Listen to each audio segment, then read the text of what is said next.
Oke, bismillahirrahmanirrahim. Assalamualaikum warahmatullahi wabarakatuh. Hari ini kita akan membahas tentang, masih di materi garis dan sudut. Yang keempat, kita akan membahas tentang hubungan sudut-sudut pada dua garis sejajar ya. Oke, coba kita lihat di sini ada dua garis sejajar. Siapa yang sejajar?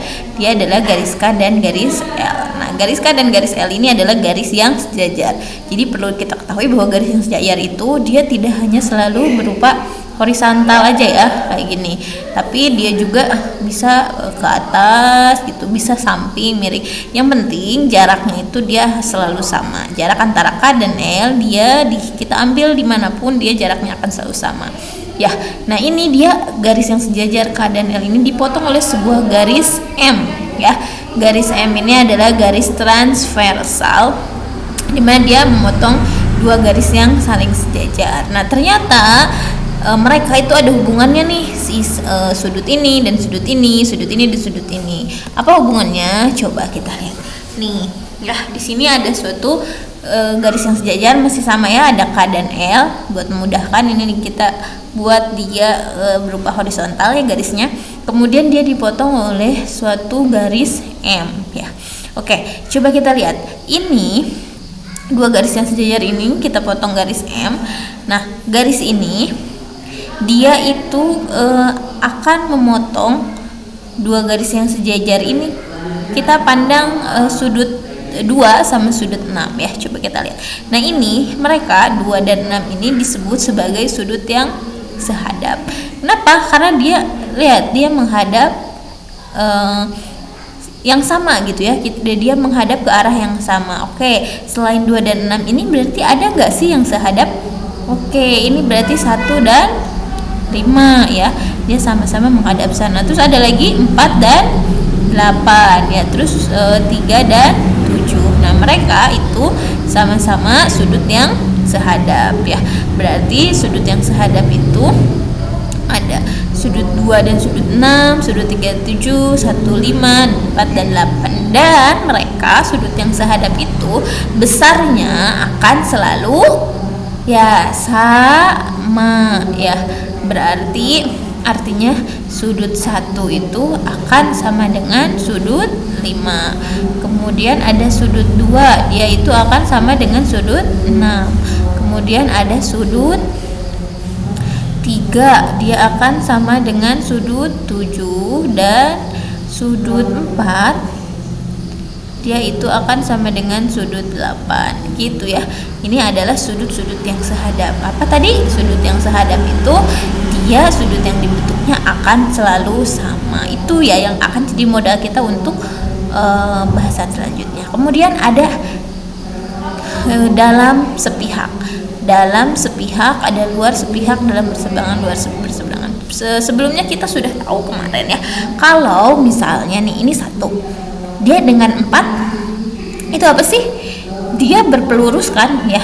Ini 1, kalau di sini misalnya 60 derajat. Berarti di sini kalau berpelurus kalau dijumlahkan harus 180 derajat ya.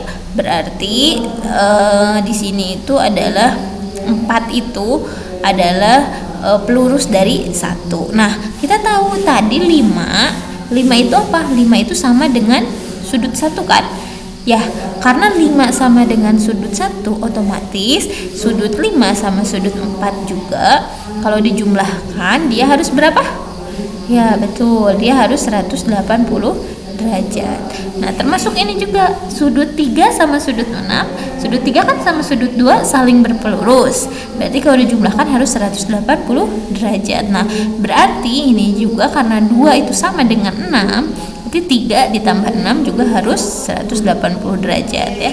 Berarti sudut 4 ditambah sudut 5 itu sama dengan 180 derajat. Ini juga sama, sudut 3 ditambah sudut 6 itu sama dengan 180 derajat. Nah, hubungan antara sudut ini, sudut 4 dan sudut 5 itu disebut dalam sepihak ya.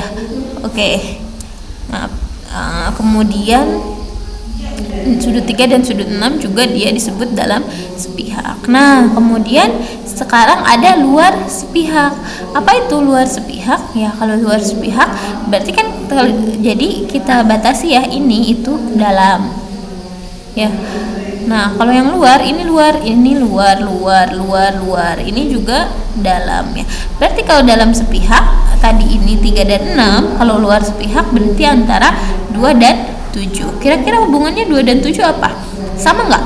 Enggak, karena 2 itu samanya dengan 6. Tapi 6 sama 7 itu kan saling berpelurus. Ketika dijumlahkan 180 derajat. Artinya berarti 7 dan 2 itu kalau dijumlahkan apa? Sama ya, harus 180 derajat. Ini yang sepihak ya. Jadi yang sepihak itu ini berarti yang ini yang mana? Sudut 1 dan sudut 8 itu kalau dijumlahkan 180 derajat.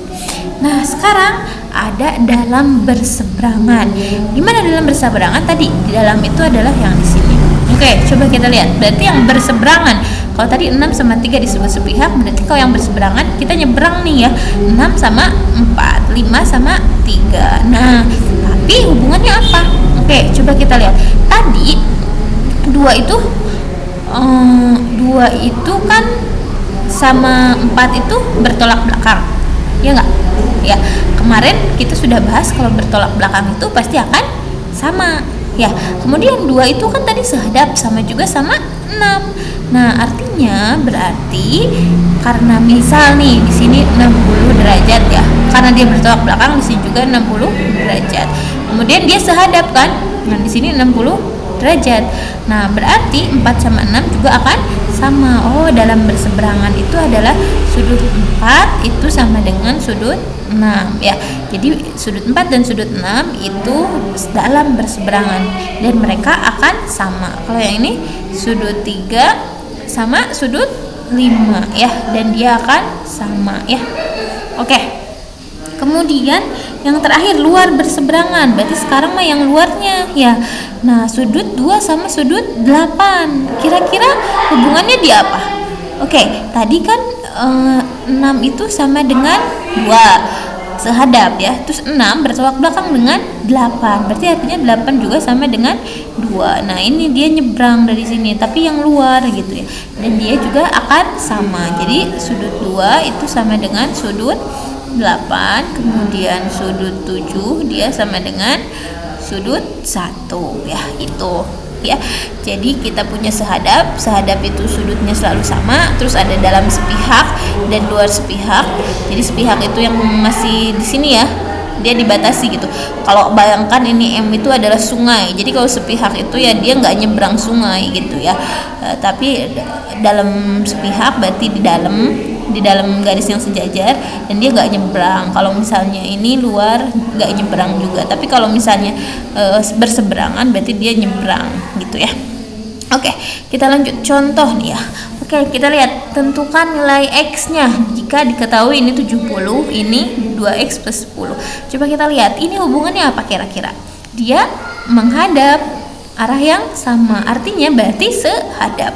Tadi kita sudah bahas kalau sehadap itu berarti sudutnya akan sama, berarti 2X plus 10 sama dengan 70. Oke, jadi 2X berapa dong? Kita kurang 10 di sini, ini kurang 10 jadi 60. Berarti X-nya sama dengan 30. Ya, bisa ya? Oke, kita contoh yang lain, kita lanjut. Oke, coba kita lihat ini. Tentukan nilai X-nya. Kita disuruh nyari ini. Oke, kita boleh beberapa cara sih ya. Boleh kalian, ini kan 60. Kita lihat dulu yang sehadapnya nih. Sehadap 60 itu kan sehadap berarti sama ini ya. Berarti di sini 60. Kemudian ini berpelurus. Ya, kalau berpelurus kalau dijumlahkan dia harus berapa? Ya, betul. Harus 180. Artinya 3X ditambah 60 sama dengan 180. Berarti 3X berapa? 3X di sini kurang 60, kurang 60 berarti berapa? 20 derajat. Mohon maaf, 120 derajat. Berarti X sama dengan 120 bagi 3 berapa? 40 ya. Oke, nah yang ini kira-kira ini hubungannya apa? Ini ada dua garis sejajar, ini dipotong garis M, ini dan ini apa coba? Nah tadi dia kan dari sini ke sini nyebrang kan ya, berarti dia dalam berseberangan. Tadi kalau dalam berseberangan apa? Dia nilainya akan sama. Artinya 3x ditambah 15 sama dengan 75. Ya, berarti 3x sama dengan 75 kurangin 15, 60. Berarti x sama dengan 60 bagi 3, 20. Oke, seperti itu ya. Nah, terakhir ini juga sama ya, masih. Oh, kalau tadi dalam berseberangan, kalau ini apa? Ini nggak nyebrang, terus dia ada di sepihak, berarti dalam sepihak. Berarti artinya 2x tambah 10 ditambah 30 harus sama dengan berapa? Harus sama dengan 180 derajat ya tadi. Berarti 2x tambah 40 sama dengan 180 derajat. Berarti 2x berapa dong?